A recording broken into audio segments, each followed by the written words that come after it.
right. Well, where should we kick off? Have you got anything? It's been a What's while new since on we your? talked. Yeah. Well, what's new on your end? And is there anything fresh that you've been thinking over the last month since we had the last conversation? Not really, because Deanna had some time off for work, and so we went off to the Delta, which is where the Danube meets the Black Sea, and it's a beautiful um, waterland. You know, it's a wetlands. It's protected and it's full of Mm. pelicans and frogs and reeds. You know, three times your height. And we just went and sat and relaxed and had a great experience there. So I've really been spending a lot of time with Deanna, and um, that's it. Mm. So How do you spend your days in the Delta? Like, what is there to do to pass the time? the great thing about it is you take a car to Tulcha, which is it's close to the Ukrainian or the Moldovan border, right? So some of the Mm. villages there, they speak Russian, and Yeah. yeah, you get to Tulcha, which is the northeastern village, right on on the edge of the Danube. Starts to flow towards the Black Sea, and it splits into three branches, and it makes this big expanse of waterworks or waterway. And you get to Tulcha, then you take a boat for an hour to get out to the resort where you are, because there's no roads going out there, and it's beautiful. It was like a beautiful restaurant there, and a nice garden atmosphere, lots of cats running around, and and we did some kayaking, and we did some excursions to see the wild horses, the only wild horses in Europe. Oh, And wow. yeah, it's pretty cool. Like 800-year-old oak tree, and this type of thing. So it was very much a bucolic setting, and but I had no idea that Romania had this. Romania seems to have everything. It's got everything from the mountains to, and it's got this Yeah. beautiful giant. It's the largest delta in Europe. Obviously, the Danube, flowing into the Black Sea. Right. And you know what's amazing? Wow. Wow. Wow. What's amazing is that if you go anywhere else in Europe or Canada or something, and you go to a lake or you go to some water area, there's always, you look in the reeds over there, and there's some plastic bottles floating around, like a Mm. Coke bottle or something like that. For some amazing reason, everywhere we went in this delta, and we went in lakes, and we went in rivers, and we went in boats, and we went on excursions to see the pelicans and that, I never saw one piece of plastic, which is remarkable. That is remarkable in this day and age. Yeah. Yeah. We got to this one area where, yeah, it was beautiful. And we got to this one area where we took an excursion on a boat for 45 minutes. We get off the boat, and there's a young guy, a villager in this small little dirt village, dirt road village. And he's got one of those old wagons with horse-drawn wagons. And we all piled into the back of this wagon, and he took us through to see this Incredible. ancient forest. And this young guy is just a small villager. And we get out into this forest, and he was talking about the trees and stuff like that in Romanian, obviously. And he saw a piece of debris, like a piece of paper, like maybe, 3 or 4 meters away. And as he's talking, he went and picked it up.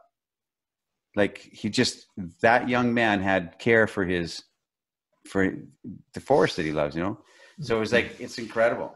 And the people are super, super nice and super friendly. And it was just a really nice, relaxing experience. So that's what I did. It's a very interesting part of the world at the moment, I think, because you've got Crimea just around the corner there on the Black Sea, and Yeah. all the Russians here are talking about Crimea as kind of like the hippie, relaxing, chilled out, alternative vibe hotspot. So that's up there as well. And then on the other coast, you've got Georgia. And Georgia, Yeah. for everyone who's kind of in online business and so on, is because you got a year's free tourist visa just to go and pitch up in Georgia. You can kind of open a company within 15 minutes or whatever it is. And they're all about, we've got mating cats outside. The microphone picks that up, but it's, we're, It's been torturous the last night. I'll say more about it in a minute. But you've got Georgia, which also, like, the mountain ranges out there are supposed to be absolutely incredible. And then to finish it off, you've got Turkey. So I can imagine, like, what a cool loop that would be. And a lot of that's contested area. Like, there's a couple of kind of wars and squabbles over land in that area. It's pretty brutal. You imagine, you know, the thousands of years of history of the Black Sea. It's just remarkable. Yeah. You know? Yeah. It's like it's a crossroads of the world since the beginning of civilization. Incredible. Yeah. So over here we're having cat wars. I hear that. I hope might have to shut the door. Chasing them away doesn't seem to work. Basically, we've adopted a cat, or this cat has adopted us. It jumps over the wall every night and came to us, and we started to give it a little bit of food, and then it just moved in bit by bit. As you can imagine, like the cat's kind of taken us over, and now it's putting its fleas all over the sofa and all of the cushions. Okay, now my girlfriend comes out and joins in with the territory wars. But basically, this little cat is kind of like this 2-year-old young female, and all of the neighborhood tomcats are after her. Like, you wouldn't believe. There's kind of 3 or 4 of these. Yeah, these big nasty tomcats hissing everywhere, like these kind of, because none of the cats are snipped. You see cats back home, they're all snipped at birth, right, so that they can't reproduce because they're domesticated. And out here, the guys have got intent, and every time one of these big nasty cats comes into the house and makes a hell of a lot of noise, it's cat. I love cats. I love sex. You put cats and sex together, it's the worst, horrific combination. So we're kind of chasing them off every night. In the middle of the night, I wake up at 3 o'clock and there's some kind of like horny neighbor cat. I've never cock blocked so much in my life as I am around my house right now. No approach anxiety with those cats, huh? I don't want that girl. No, it's actually pretty funny, actually, watching the cats and how they interact. And the cat just shows up making this really annoying sound. And he'll keep going and he'll keep going, and then get on the phone with some of the guys and just hear about the mental loops that they got themselves into when it comes to human mating, right? Is pretty insane. Wow. So that's great. And that's some of the domestic bliss that we wouldn't happen if we weren't locked into this little island. You know, the cat you would wouldn't come see and it. That's go right. overseas, and we would come back and it would have gone somewhere else. Yeah. Yeah. So this is the middle of hunkering down. This, for me, it's the end of July, and this is the first time in a decade that I haven't gone to Canada.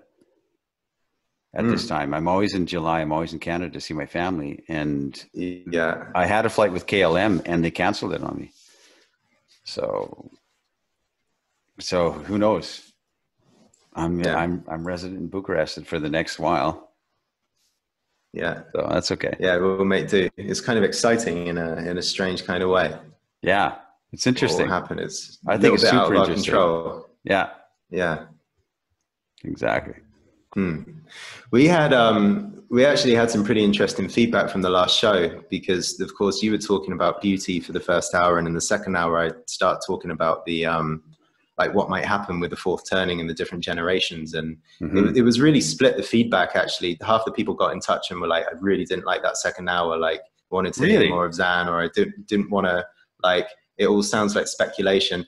And then another kind of around 50% of the private messages that I got were things like, this is amazing, I'm all totally fired up, I want to play a role in this, I don't quite know what to do. So it was a little bit divisive, which is cool. And some people were really, really fired up thinking about what might happen next, and what might we as a collective, as a kind of species, be on the cusp of in the next 10 years. Yeah, there's no doubt in my mind, cool. As things keep developing in the world, there's no, and I could be wrong, but there's no doubt in my mind we're on the something is ending. Some age, or maybe the Enlightenment is ending, you know, something is ending, and something is about to we're on the cusp of something, and I don't know what. You could feel it, right?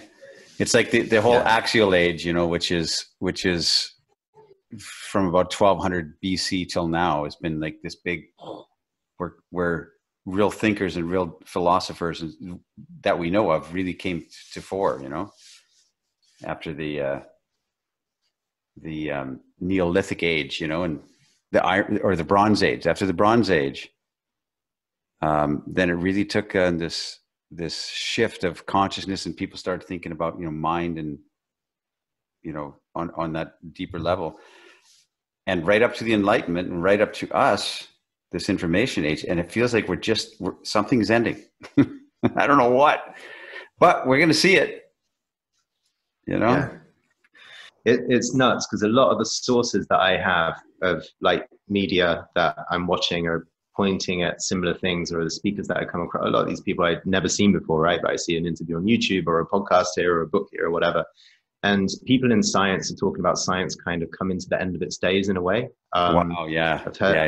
I've heard talk about the 13 unanswered questions of science, and how actually no progress has been made on those questions for quite a significant amount of time. And some scientists, the ones that are kind of genuine scientists, very sincere, scratching their heads, being like, we've really gotten to the end of what we can actually do with this paradigm, because there's so many roadblocks in that particular inquiry. And then we see a lot of this in our kind of men's work, which is the mythological or the archetypal thing, which is creating a lot of interest right now, because it has a poetry, or it has an allure, or it has a mystique, and it puts words to the kind of unconscious process or the subconscious processes that so many people are interested in. Mm-hmm. So all this kind of vision questing or ayahuasca hunting, a lot of people want to drop out of the rational mind and go into this more kind of process layer, I guess you can call it, which is the layer of images, the layer of deep imagination, the layer of like what exists within us that is beyond the capacity of my mind to see. And so there's a lot of creativity and a lot of thought, I think a lot of cultural influence in that kind of mythological sphere coming. Absolutely. You know, and it's like, there's different, if you look back and if you really spend time, and you've been doing this a lot with you know, lately, Jordan, with the concept of the fourth turning stuff, this idea that there's ideas or concepts that are about to be born that are blanketing the earth. And so like people pull it down like electricity, you know, it comes down in multiple shots. It's something like, you know, 1844, the year 1844 was a pivotal year for three major religions: Seventh-day Adventist, Baha'i, and Mormon. There was something pivotal happened something in the American mind back then, the American Western mind, was ripe. And so these three things, you know, kind of these three kind of religions took off. And 1844 is a pivotal year. And, you know, the more you look back at things that were discovered in chemistry and science and physics from 1900 to 1915, 1912, you know, right up to the First World War and the Spanish flu and stuff like that, was just gold and sparkling discoveries. Boom, boom, boom, boom, boom. Yeah. You know, and now maybe we're on the edge of something. So something's ending, but maybe, and like you said, science as we know it, which is the Socratic method, or the Socratic dialogue type of inquiry, and then the scientific type of inquiry, and maybe it's come to the edge of what it can understand. Yeah.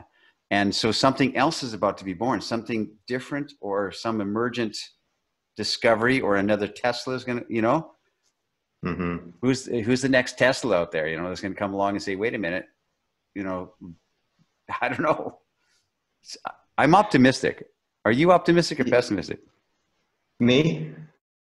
I have moments of both, if I'm honest.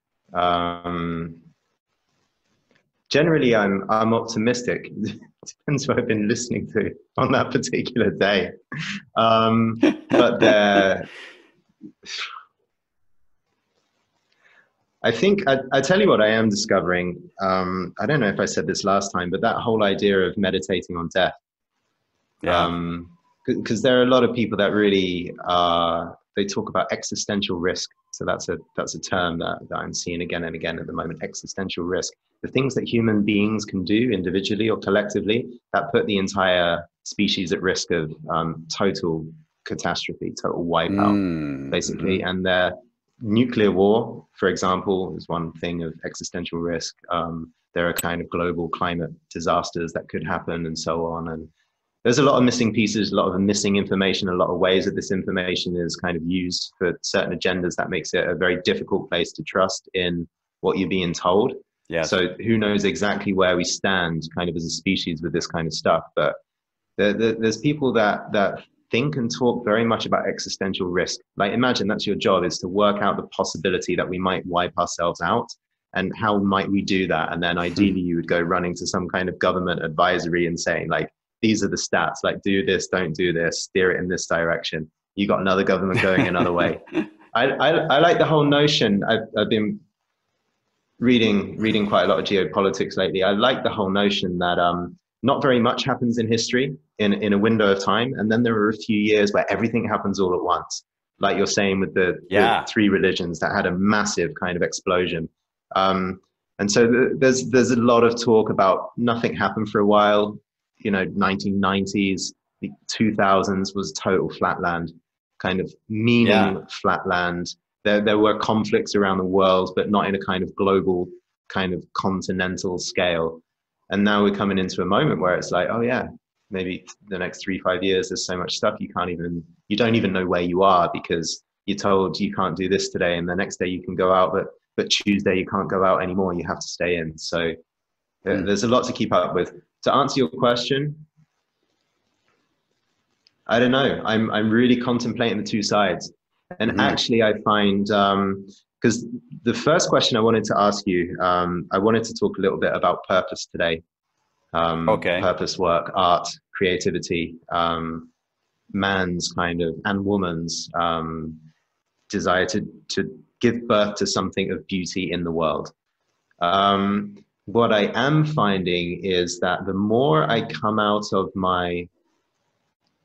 so for years and years I was seeking beauty, right? Yeah. What are cool countries? What are cultures that seduce my heart? Where are all the hot women? Where can I go to have fun, right? I was really led by that kind of beauty seeking side of me. And the more I contemplate these things, and during that time I was very apolitical as well. We've always spoken very strongly about Ars Amorata not having a political agenda or a political leaning and so on. I consider myself absolutely disinterested in politics, and now considering a lot of this stuff, like what might happen, I'm thinking, damn, I do have a stronger sense of purpose the more I actually pull my head out of it can be a good escape actually to seek beauty. Like, actually, I want to turn my back on ugliness and go towards some prettier shores. I think that's very important. And to only be stuck looking for beauty and not facing some of the stuff that you've turned your cheek away from or you don't want to look at, you can get stuck in a little bit of an echo chamber or an island where actually your ideas don't have service anymore, and all the people are escapists like you, and anything that you might cook up is actually serving a very small tribe of people and doesn't have a larger import. And I think just by actually embracing embracing more pessimistic voices out there, and embracing, I don't know if I'm feeling pessimistic, but I'm getting close to more negative or more tricky perspectives and entertaining them quite strongly. So you're viewing them more, you're partaking of these perspectives from others. Yeah. So I don't know. Yeah. I don't know if I'm pessimistic, but sometimes I get bummed out by really entertaining something like this. But when I listen to some of the voices talking about existential risk or talking about, air is a big thing for me actually, because they burn a lot here in our house in Bali, and I breathe in the air. And it's like, if you can't sleep, if there's enough kind of bad air in your bedroom that you can't sleep properly, and you're the best air purifier you can buy in the shop is like this dinky little plastic thing that doesn't suck anything out of the atmosphere. And you wake up in the morning and your eyes are sore and your lungs can't take much in. It's an embodied imprint. Like, talk about having an embodied imprint all the time for our relationships, like how to know what it feels like in your body to have this experience, or to know how it feels like in your body to not be able to breathe very well, and then to hit the road and just pick up on little signs of like pollution and stuff like that. I'm really contemplating this stuff. What it actually does for me is it doesn't bring me down into an apathy, but it certainly brings nuance and urgency into any sense of purpose that I have. Does it get an activist sense in you? Like, I should like do something about this, like this quality of air, and does that kick in for you? Like, I should be more, my civic duty is to be actively challenging some things. It's growing. Yeah, like really? And it's growing in a way that it hasn't before. So over these last few months, like to the point of anyone who's given their whole lives to work. So a topic I really care about is like clean air, clean energy. And so if anyone has given their lives to really find sustainable solutions to end the dependence on oil and actually have ways that we can secure fresh oxygen for ourselves going forward, like that's something I really want to assist on. And if people are giving their lives to that and they want coaching with me, then I'll happily support them at a discount, right? Because this is a purpose that I want to empower. Is this because of the purposeful burning in Bali, that the air is so, or is it pollution? I don't understand. I've never been to Bali. It's kind of random, right? Like, we've been chased around by bad air. So we lived in the north of Thailand before, and I mean, that's a beautiful place to live. But then for a couple of months a year, they just burn. And it's actually the farmers. It's actually a lot of the hill tribes, and the hill tribe people are not accountable to central government or really local government. They're kind of doing their own thing. They're not Thai people. It's a different nation of people. They just burn a lot of stuff, and because of the time of year, the smoke goes up, and then it kind of comes down, and it rests in the city for 2 months. Okay. So anyone who can leave, leaves. So we have that, and now in Bali, when they burn the rice fields, when they harvest the rice fields, they've got all this excess kind of grass and bits of the rice plants. So what can they do with that? Well, they burn it, and they've actually been burning that for hundreds of years. And there's actually a cultural and a ceremonial piece in that as well. It's not like, why don't you just kind of put it in a compost somewhere and have the world's biggest compost crater? There's a ceremony to it. So we went out yesterday to our landlord. Hey, landlord, listen, like, it's burning all day. Like, we can't see, our eyes are sore. And we can't breathe, and the landlord's drunk because he's having a party because it was the burning day. We're trying to have this conversation, like, we're upset and in pain, and he's kind of off his rocker having fun because it was the harvest day. But all this to say, it's like we're traveling the world and being chased around by this bad air, and after a couple of years, it kind of does something. Well, what it awakes in you, it looks like to me, is this kind of righteous indignation of like, wait a minute, clean air should be a right that we can rely on, something like that, right? Yeah. So something in you is triggered and wanting to come to the fore and say, that's, either escape it, like you said, you can escape to clean air somewhere, obviously. Yeah. Right. Or you can try and make it better for that environment and for whoever's around there. That's interesting.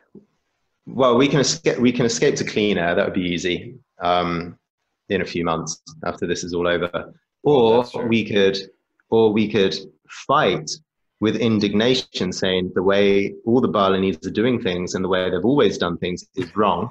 Your rituals are wrong. Which would be the justice warrior approach. Listen, we're suffering. Can you not see our suffering? Like, we want redemption. Cancel these fires. Or there's the kind of sense of actually taking a stand as much as we can, but also dealing with what we can't change as best we can at the same time. And it's an interesting thought, Jordan, because what you're bringing up is the idea that you can spend your life with rose-colored glasses and say, oh, no, I run away from conflict. I run away from hard problems. I run away from things that are oppressive, and I run to clean air, metaphorically. Yeah. And I have the phrase that I've written in my book, which is head towards the light and only the light, Yeah. And is that the same thing as escape? I don't think so. I think that is like, my idea, my unconsidered idea is, or developed idea, is that we can head straight into the storm, head straight into the social, energetic problems, and yet have a different perspective on it, as opposed to a charging type of, pessimistic for sure not, but have this optimistic spirit of, let's see what we can do in our limited experience as human beings. What can we do? What can I do to affect some change in a positive way? How can I encourage my neighbor and my friend to see a different perspective, so that we can, collectively. You look at the protests that are going on in the States, and it's just destruction. It's just rip down this and tear down. And as opposed to what they call peaceful protests, which is a gathering of people who are There's some peaceful. of that going on as well, I think. Yeah. Yeah, that's the idea. All kinds. The peaceful protest idea is that we come together in harmony and solidarity, and we say, this is not, there's a boundary element there, and the boundaries are not right, and we want to move that because it's not good. So it's a strength in there, as opposed to a destructive, like, let's just destroy and break, burn down the Starbucks, Yeah. So there's my idea of heading towards the light, and I go back to the Bible. The Bible says, whatsoever things are beautiful, think on these things.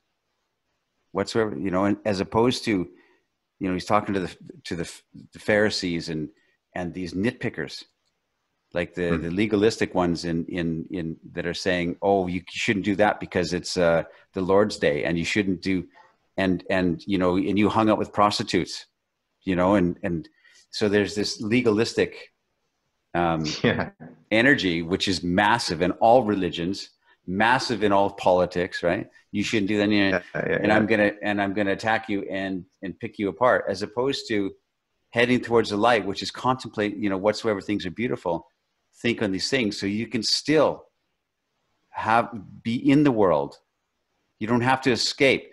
Like, how many of these religious or spiritual masters escaped into the mountaintop and sat there, in their robes, escaped from so you don't have to escape, but you have to bring in a more beautiful way of looking at things.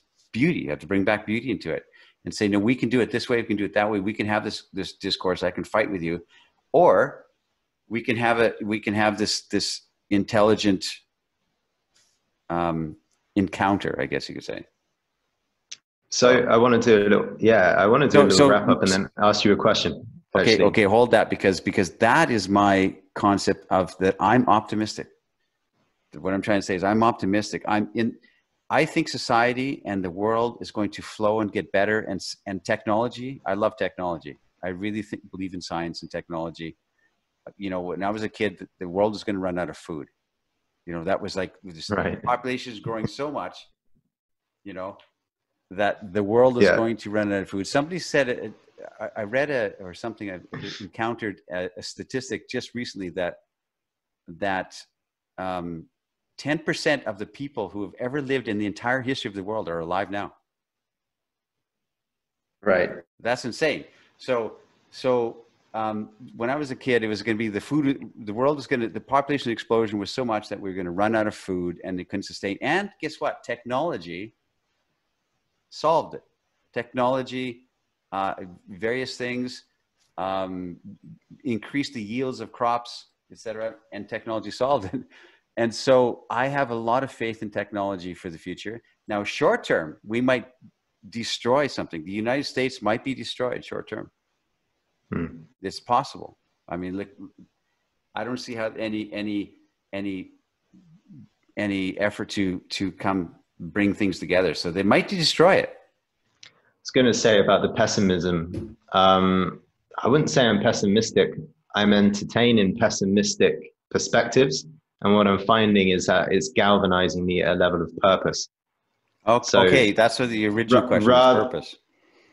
Yeah, so rather than kind of let's look into the light and only the light, it's like, okay, I've done a lot of looking into the light.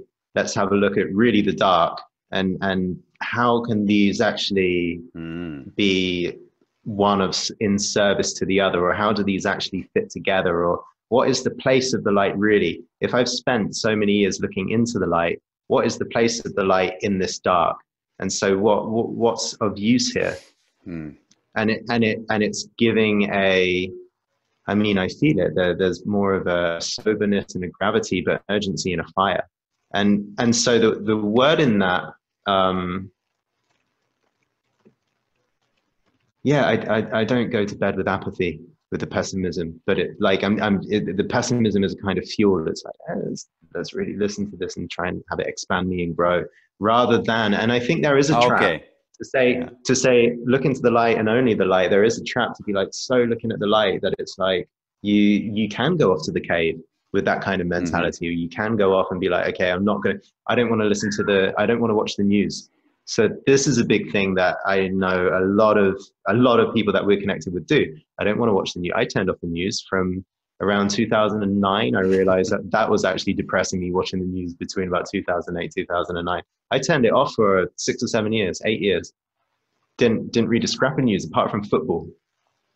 And I started to watch it again, but actually from a different place of like, what's really going on. And I think it can fuel us. But this is kind of wrapping up what I want to ask you, because you asked me the word activism. What's your relationship with that concept of activism? Wow. That's a great question, because I never thought of it.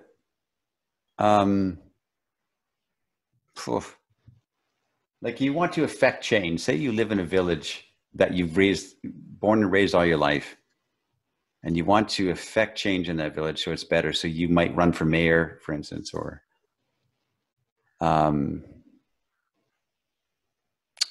activism for me. Maybe it's the word that's throwing me off, because activism has this concept to me of contrary. It's a contra energy, I think, and it doesn't have to be, I guess, but that's my initial thing. So I would never say I'm an activist. I could never claim that for myself. Am I an activist for beauty? You know, it doesn't feel like that. Maybe it is. I don't know, but it's more like it's just seeing you in the streets with the placard. You know, like down with ugly. Reinstate classicism. The world is ending. The end is nigh. That's a good question, because and lately I've been reading a little bit in Revelation in the Bible, you know, which is the apocalyptic end of the controversy between good and evil in the Christian mythology. And it's profound. It's like by that I mean, it is like the imagery is just like off the charts. It's like somebody was on the most intense mushroom trip, you know, they could ever possibly imagine. They wrote it all down. It's like I saw these lions with 8 heads and 17 wings, and each wing had 17 eyes, and you know, it's incredible. But it's age old. Since the beginning of writing, which is beginning of the axial age, there's been even the Epic of Gilgamesh that you talk about, which is one of the earliest depictions of anything we have, the earliest stories or narratives we have. There has been this concept of consequence and apocalyptic consequence, I guess you could say. Mm. And redemption. So some are going to be saved, in theory. You see, you notice all the apocalyptic movies. It doesn't matter, from Waterworld with Kevin Costner to Mad Max. Anything that any book or movie that talks about the world got hit by an asteroid, or nuclear war enveloped the Earth. There's always survivors. There's always that core group of people that found each other, or or the aliens come, right? And you're in your basement, and and they destroy civilization except for you and that one over there that you discover, with a chainsaw, and then you find this other survivor community over here, right? There's always these pockets of survival. Yeah. So even in our doomsday apocalypse, we have in the movies and books, there's a glimmer of hope. There's always a hopefulness that somebody's going to survive it. I mean, I'm just wondering, like, are you going to pray yourself to salvation, or are you going to prep for it, like with the underground bunker and the tins of tuna and dried pasta? Well, I've always had a bug out bag, which is like a backpack, forever. I've always had a bug out bag with the backpack with, some survivalist type stuff in there, like a rope. Seriously? Yeah. Explain that. I want to. What's a bug out bag? What? Okay. It's like since you were like a kid. Yeah, it's like if something happened, something cataclysmic happened, and I'm in Romania, which is very earthquake prone. Okay, so like in 1977, Bucharest, the city of Bucharest was really rocked by a massive earthquake, and like 4,000 people died. And so I'm here now. So you just kind of think, and I'm not pessimistic, and I'm not cataclysmic, and I'm not worried at all. But since I was in the wilderness and as a kid, you walk into any room and you look, okay, now if something goes wrong, how do I escape out of here? Yeah. So what's in your bug out bag? Oh, well, it's a backpack, and I've got everything in there, from a water filter, like a water straw. You buy them on Amazon for like $100, and it's fully packed. It's like, and it's got a saw, and it's got a compass, and it's got a knife, and it's got a slingshot, so you can eat squirrels if you have to, and it's got some power bars and some waterproof matches, and the whole thing. And I was so it's a ready-made. Yeah. Well, yeah, ready-made, and you throw a few other things in there as you go, right? You add to it. But since I was a kid learning how to survive in the wilderness, I read Bradford Angier books back in, how to survive in the woods, because you kind of had to. You're on the edge of that. When I was just talking to Deanna last night, and I stayed with this mountain man for, months at a time. That was 2 hours away by driving on a gravel road into the town.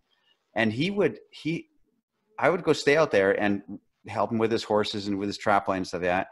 And it was just me and him, and he would leave to town to get supplies he'd be gone for a few days. Or he was a big game guide. So he'd get these American guys with their high powered 30-06 rifles, and they would come, and then he'd take them into the hills for 4 or 5 days, hunting grizzly or mountain goats and stuff like that, and leave me, this 13-year-old kid behind, or 14-year-old kid behind, watching the horses, feeding the horses, and fishing in the fishing hole. And no electricity, no running water, no telephone, no connection to the outside world whatsoever, just basically sitting out there. And Deanna asked me last night, so what did you eat? How did you survive for 4 days? And I thought, I guess I would cook the fish. So like, if he didn't come back, something happened to him, Yeah. And I was thinking about it last night. I thought it was kind of amusing, because I don't know what happened to me. Incredible. So I've always had this survivalist, I know how to catch fish with my bare hands. I know how to make a fire, like Tom Hanks in Castaway. I know how to make a fire out of sticks. I just always been kind of like, had my eye on the thing. And you go to some place like, now it's clearing up in Europe, but in Eastern Europe, It used to be that they'd have these underground clubs in Romania, for instance. They had these ones where you go down a spiral staircase. Here's a door. Mm. Go down a spiral staircase into this brick basement. Brick basement that's packed as far as you can see with people. You can't, if you make your way to the bar or over to the bathroom, to make your way back is a 45-minute squeeze, and there's one entrance. There is no, that's all been shut down now, but when I first came here 10 years ago, after that, and so I would go into these types of places, and I have one eye on how do I escape out of here? If something goes sideways. So I've always had this kind of like, watch your back, and, so I'm not going to go too far into the crowd. I'll stay right here by the spiral staircase and get out, sort of thing. So I've always had that in I've got a bug out bag and I've had one for forever. Now, when I was traveling, I don't have one, but when I park myself for a bit of time, I'm like, I should get a bug out bag just in case, in case another Chernobyl happens or something, and or the aliens invade, I got my bug out bag. I can like wrap that around my back and go. What are your top three? Like, if the catastrophe was going to happen in your part of the world, what are your top three guesses? Like the things that might come to wipe you out and have you reach for the bag. In this part of the world, for sure, an earthquake is a they say there's an earthquake here every 50 years, and a massive one, and we had in 77 the last time. So you must be due. Yeah, so it's one of the hot spots for earthquakes in the world. So, and a lot of the buildings are at risk in Bucharest. Like they were damaged in previous earthquakes, and the one that you and I stayed in, remember? That had the yellow one.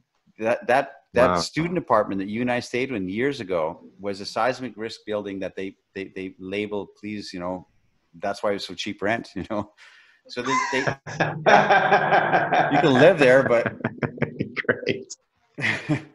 You never told me about that, and you never told me about the bug out bag either.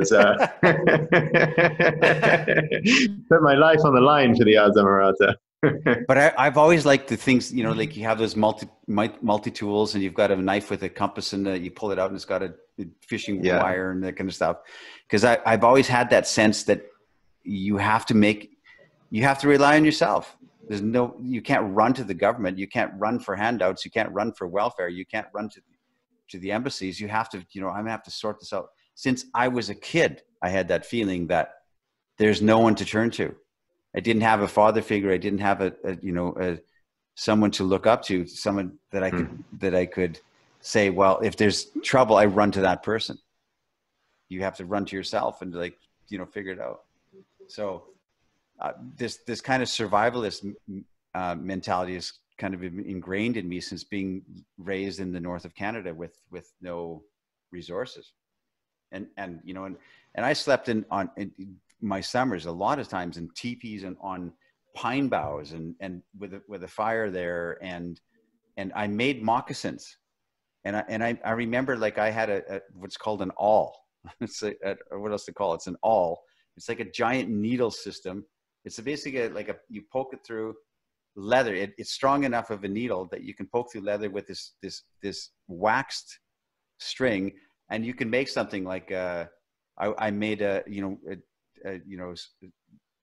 sheaths for my knives. I would have a knife and I would make a leather sheath out of it, or I'd make a hat. I did that when I was in my teens, So you have to learn how to make these things, and you learn how to survive in the cold. And we would we'd break the ice and swim in the water. And anyway,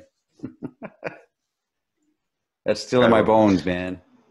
It reminds me of Neil Strauss, actually, a few years ago. Broke the Game. Follow up to the Game was this book about, he kind of realized that if the shit hit the fan, emergency, he would have zero skills whatsoever. He lived in a service department his whole entire life. Yeah, that big red book. And I don't remember much of it, but I remember having the kind of that wedge of book, and he went, got a second passport, the whole thing, and learned how to kind of escape. Yeah, it was all how to and then kill the goat. If he got ambushed in a dark alley, like he knows how to save himself from a 4-man ambush. Yeah. What's funny is interesting how unequipped most of us are, in the face of disaster. A little aside on that, like Neil Strauss, a lot of people know that Neil Strauss wrote about me in his famous book, The Game, but he also wrote about me in his book, Emergency. Ah, Yeah, he wrote this. He wrote this conversation between him and his Canadian friend Zan about the.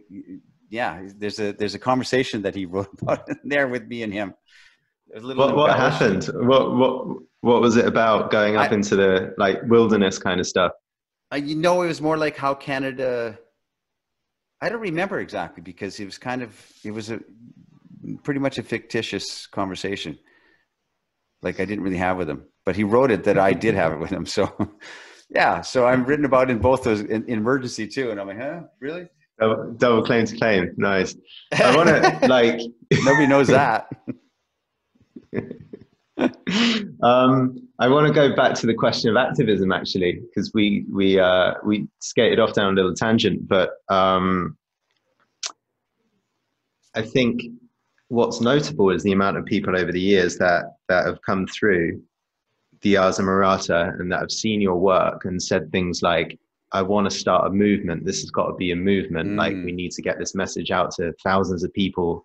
And then other people come in along after they receive really an education Okay. about women. And they say things like this should be taught at school. Like it's ridiculous that we have a curriculum that doesn't talk about anything about personal relationships, about finding and speaking one's truth, Yeah. like finding your own kind of autonomous voice, about how to relate to the opposite sex. Sex education in England is literally a banana and a condom and a 2-second shot with a girl with boobs on a video, and that's it. So it's just What do I do with the kids banana again? excited for the sex ed class. Exactly. So it's like there's real stuff about having a romantic and sexual initiation and having shown someone actually tell you how to do things in a really glorious way that is missing. So it's not like activism is a strong word, but it's not like there's been that push or that thrust of saying, hey, make this mainstream, have So this message. what's interesting is now that you say that, something really comes to my mind and shifts my perspective on this because, in other words, what gets me exercise? What gets me my dander up? You know, what is it? It's not the environment.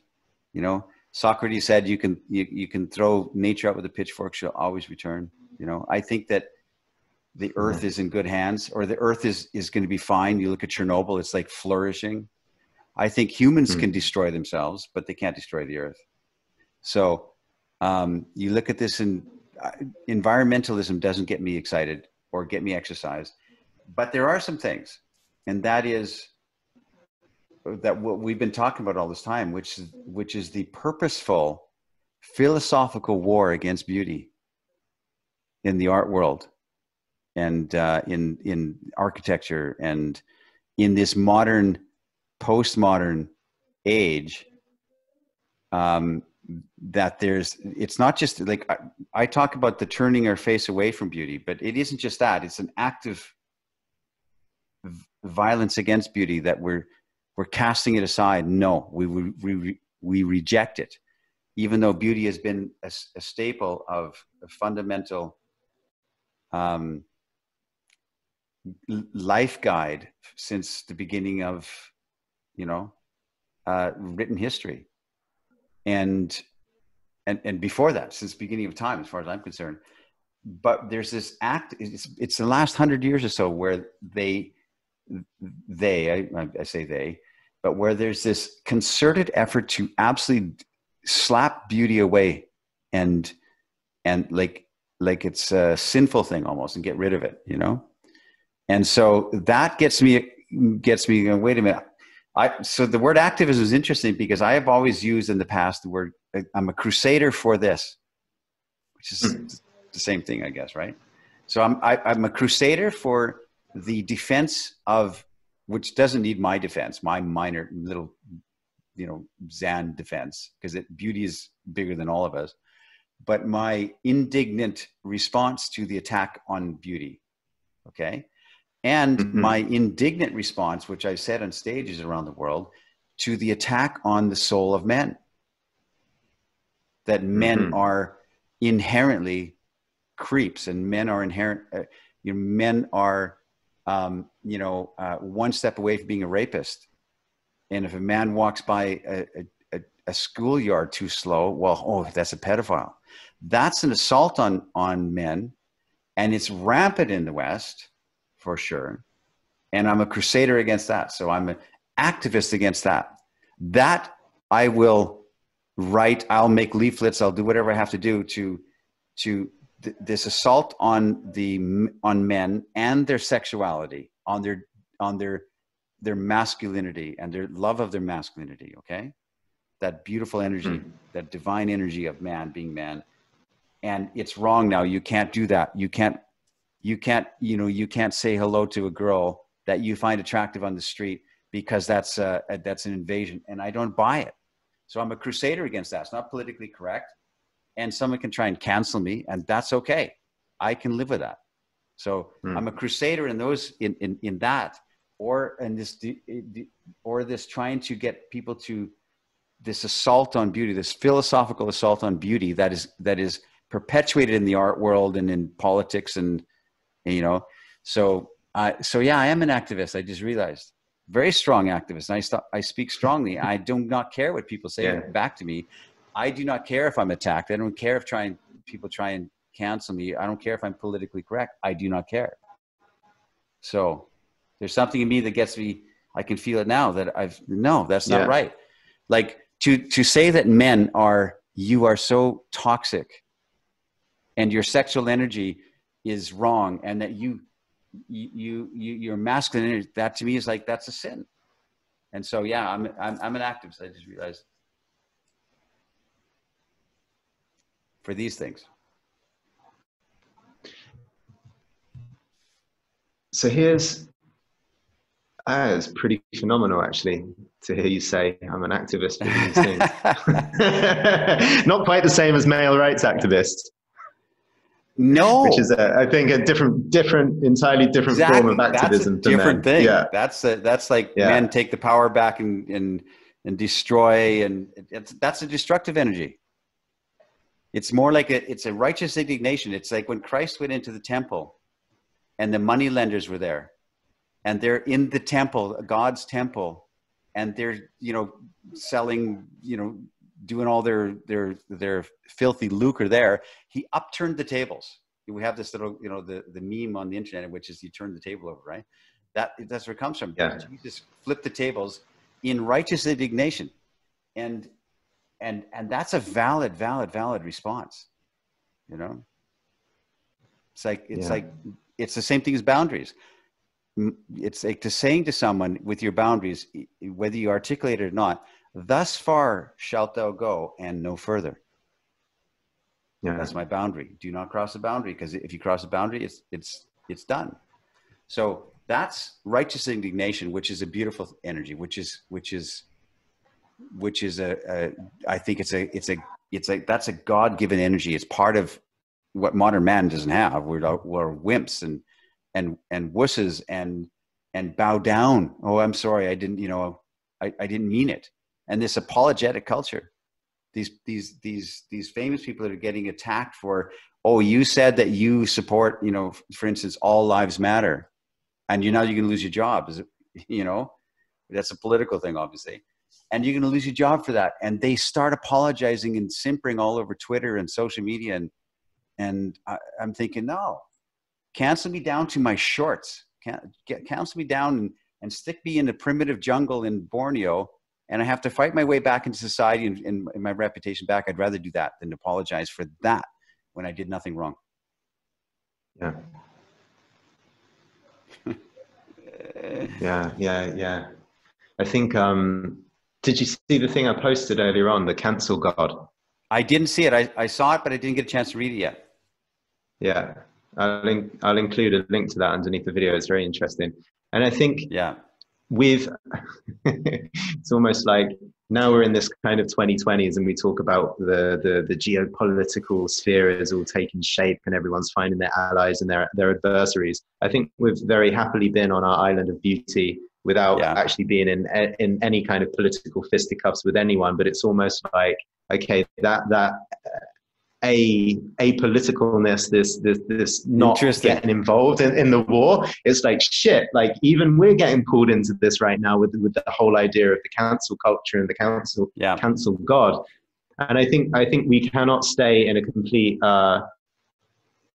isolation from everything that's going on, because if you want to restore beauty as your central mission, then that has to include preserving and protecting beauty, which already exists. It's not like, let's kind of restore everything from the ashes. We've actually got millennia of artifacts, ways of being, cultural codes, mythologies, handed down lessons from father to son, from mother to daughter, and so on, that are absolutely the heartbeat and pulse of our humanity.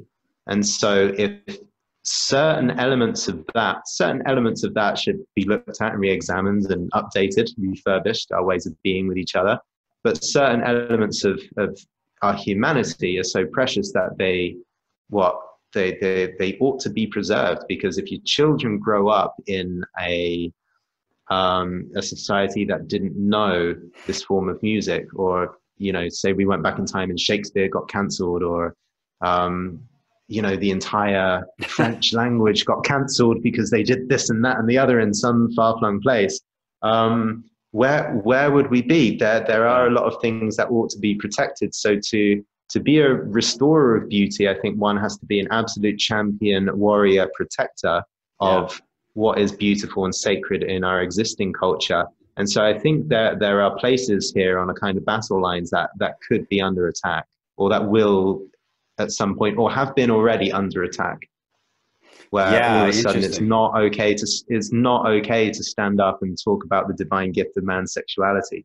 If you're going to be a crusader for the inherent goodness of that, and there are voices against some kind of belief that it's bad, or, you know, ideally they would be helping us to see, like, what are the shadier parts of it in service of the beauty of men's sexuality coming through. There's ideally you're right. Great synthesis in all of this. But interesting, huh? Because you look at the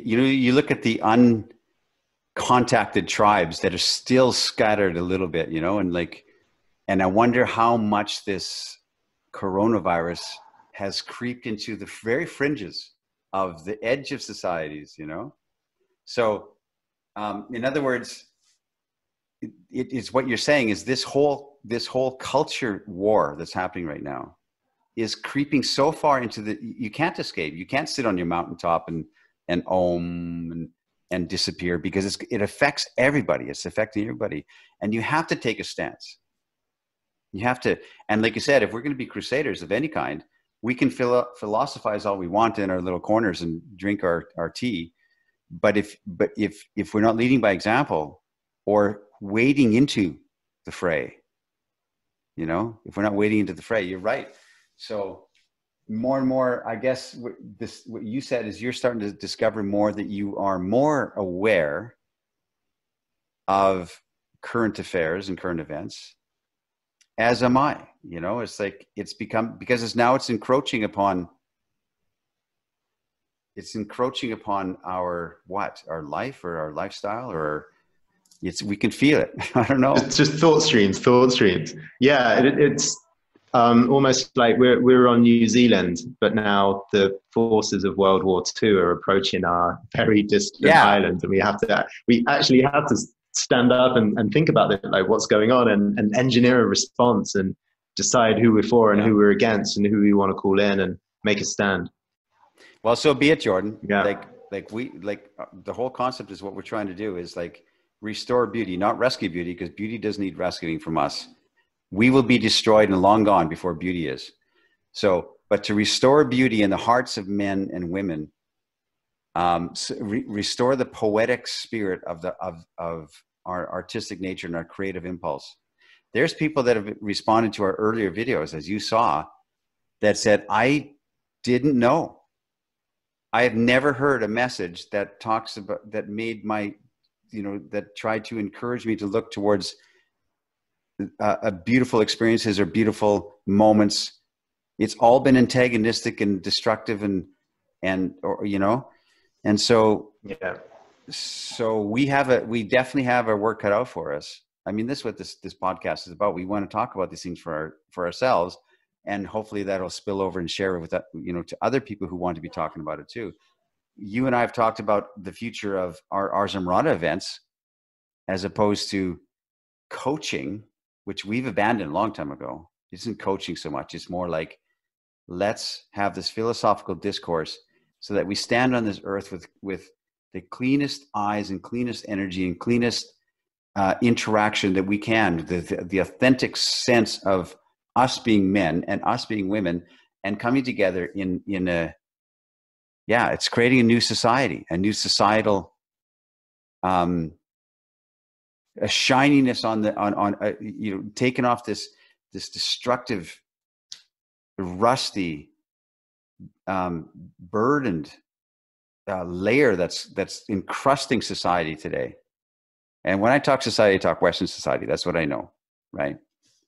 And see what else can be born on the other side of that. What can be. So yeah, I'm a crusader. I'm an activist. Hey, I just discovered that. Go to war. So I think there are a lot of interesting things about this cancel culture, but where it really strikes us to the core is, one, like, what is so worth preserving we're willing to stand up to preserve. Like, what are our stands here? What are the things that are absolutely so significant they cannot be cancelled? So it's kind of like this cancel God or this cancel force is coming, and someone else has to rise up on the other side and say, thou shalt not go no further. But the way that this kind of affects every one of us is that people are afraid to speak their truth because they might lose their livelihood. So right. they might be afraid to speak their truth because of like losing social favor, or people looking down their nose at them because they don't have the right attitude, the woke or the vogue attitude of the day. That people are actually scared to be honest because they might lose their livelihood, because there is a very kind of militant voice of thinking that they have the perspective, actually, that it seems like there is an authoritarianism of perspective going on, which if you don't agree with this one right way of doing things, then you are somehow out and ought to be cancelled. And it could be the vocal minority that is canceling you, like a few voices only, Yeah. Like Twitter, like this Twitter thing. And I think Twitter is like the bane of society, of all things, like, I think Twitter is like, because Twitter now has replaced what is news. So a news article about, the burning in Bali and how it's affecting Jordan will add 5 comments from random Twitter users from Pump Handle, Iowa, just with 8 followers, and they'll say this, on Twitter, here's what's being said about Jordan. So you get this exaggerated minor voices that are exaggerated and amplified, and the noise is deafening.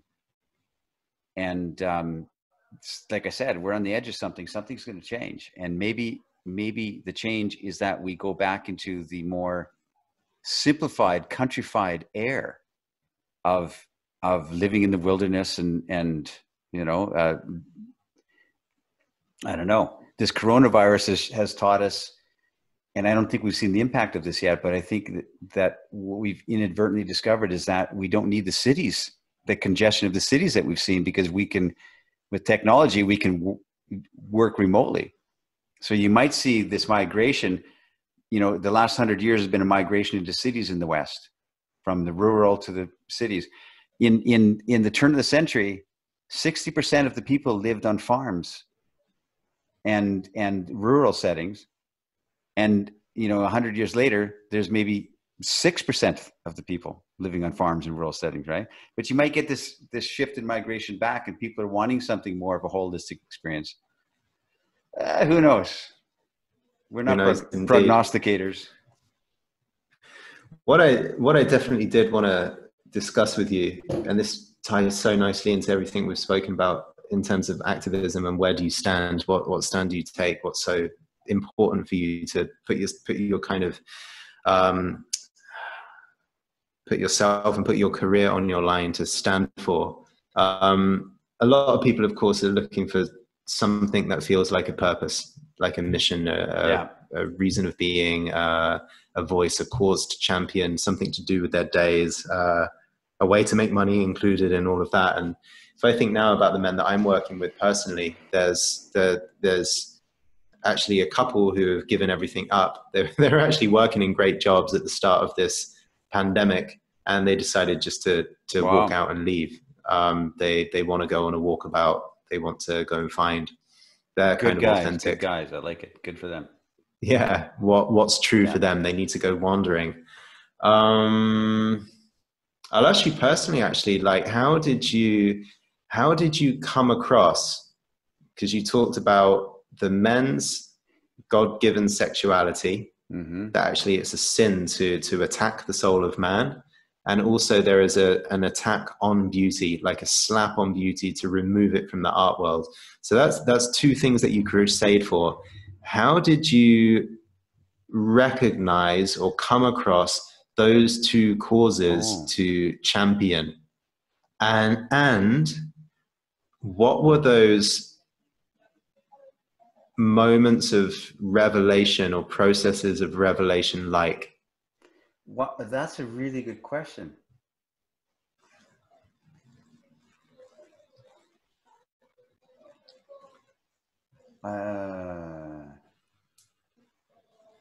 So the first part of the question is, how did I become interested, or how did I phrase it again, because I'm stalled me in my tracks, man. That question, I don't know. So kind of putting yourself back into the shoes of a younger Zan, or putting yourself into the shoes of the kind of man that we work with every day, who's somewhere along their path. They're looking for a bigger cause to, and you say this in your book. What is beauty in a man? Beauty in a man is a devotion to a lifelong passion, a passion that is bigger than him, bigger than her, and bigger than the whole wide world. Okay. You know what, Jordan? It's like the feeling is this, because I was so unguided as a youth and untethered, with no sense of like belonging, and judged, I guess you could say, and judged and belittled, you know. Because of that, there's something in me that just can't abide that. When I discovered in an individual, for instance, if somebody's sincere, if a guy is sincere, a young man sincere, and he can't catch a break and no one helps him, that to me is not right, you know, because I didn't have any help. So there's something in me that wants to reach out and say, you know what, nobody's going to help you, but I'll come to me and I'll do what I can with my limited knowledge and my limited experience. And maybe I can put my arm around you and we'll have a talk, you know? And so I have that for the general population of men in general, that same kind of, how dare you knock these sincere minds, these sincere guys who are trying to do something. And society, that's why you feel it today. You know, that's why I have this righteous indignation. Well, it's indignation. Maybe it's not righteous, but, but you know, the idea that how can you say that men are toxic and their sexuality is a rapist energy? How dare you say that? And somebody can cancel me, take my livelihood away, say, we didn't like that you said that, and we're going to remove your livelihood unless you apologize and grovel. And I don't care. I would rather they take everything from the shirt on my back to me down to nothing. I would never apologize for that, ever. So what I want to understand is, okay, so you got your strong stand crusading, right?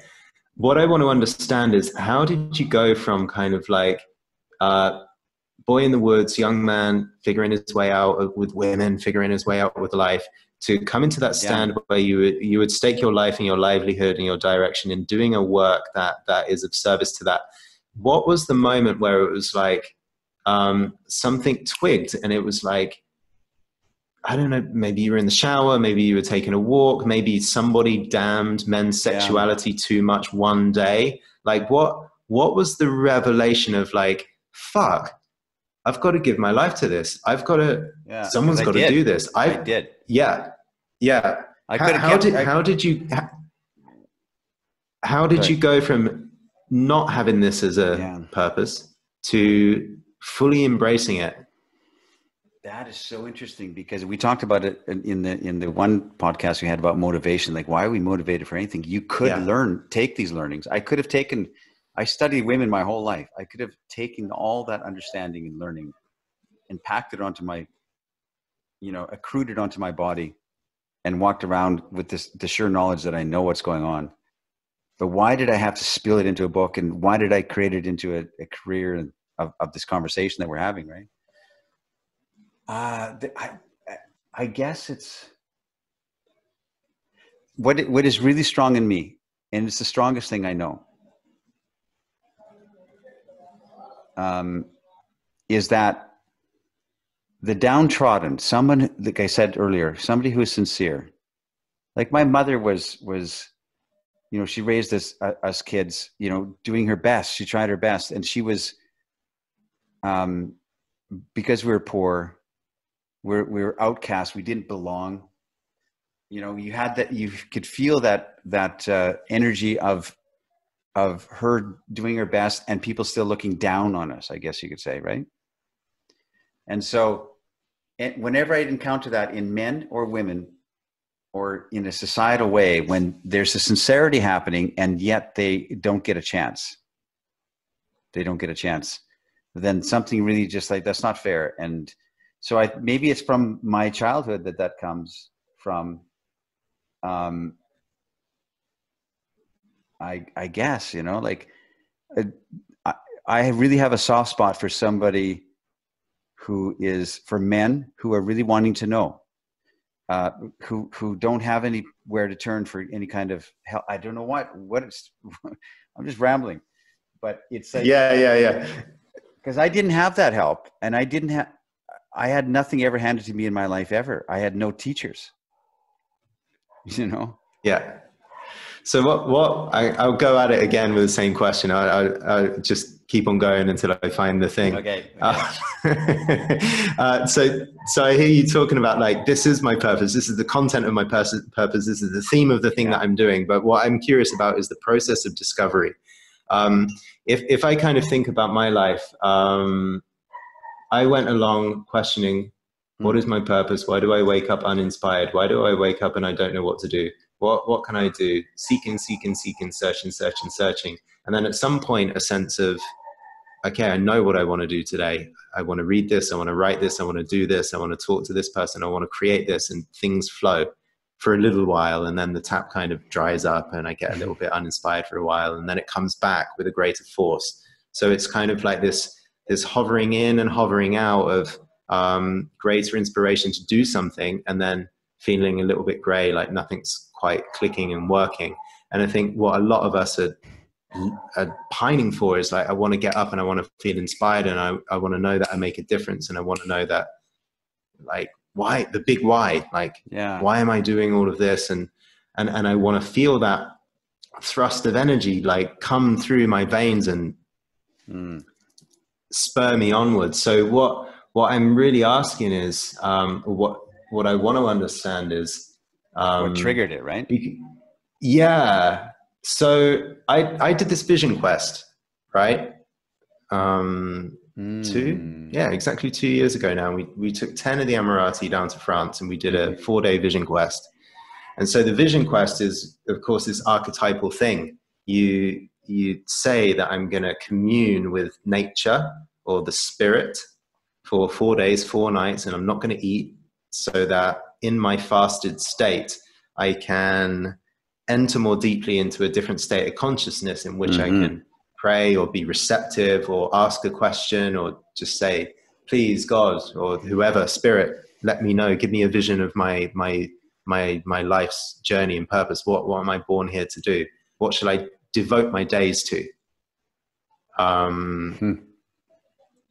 so we're sat there on the mountain, and things shifted for me in certain ways, and I came back, and as time went on, things kind of coalesced. It wasn't the lightning rod, like, okay, here's a kind of personal scroll, like that moment you have been ordained. Yeah, your soul contract was to rescue men from their shame around their sexuality and rescue beauty from the kind of critic's dustbin, put it back in the front.